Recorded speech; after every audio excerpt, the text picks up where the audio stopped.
বিল্লাহি মিনাশ শাইতানির রাজিম। বিসমিল্লাহির রহমানির রহিম।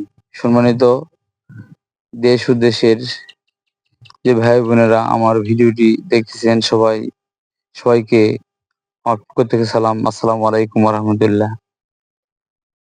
ইনশাআল্লাহ আমি আজকে এসেছি একটি ওল ওল বাগানে। ওল বাগানে এবং ওলের ভিতর পটলও লাগাইছে।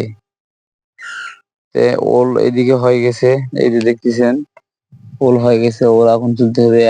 একটা ওল 4 কেজি 5 কেজি পর্যন্ত হয়ে থাকবে। এটা হাইব্রিড জাতের ওল। আমি পুরা বাগানটি আপনার দেখাবো ইনশাল্লাহ।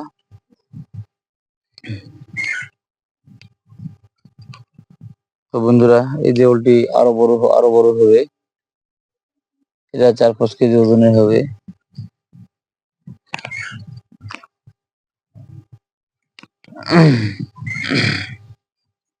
বন্ধুরা, এই ওল উঠায় আবার মনে করেন যে পেঁয়াজ রসুন আলু এইসব লাগাবে এই কৃষক ভাই, কারণ পেঁয়াজ রসুন আলুর সময় চলে এসেছে। এই জন্য ওল বেশি দিন আর রাখবে না, এখন বাজারজাতকরণ করবে বা ওলগুলো উঠায় বাজারে নিয়ে বিক্রি করবে ইনশাল্লাহ। ওলের দাম অবশ্য ভালো আছে, কৃষক ভাই ভালো দাম পাবে। তো বন্ধুরা, আপনারা সবাই ভালো থাকবেন, সুস্থ থাকবেন। আজকের মতো এই ভিডিওতেই শেষ করলাম। আবারও নতুন ভিডিও নিয়ে আপনাদের মাঝে হাজির হব। আসসালামু আলাইকুম ওয়া রাহমাতুল্লাহ।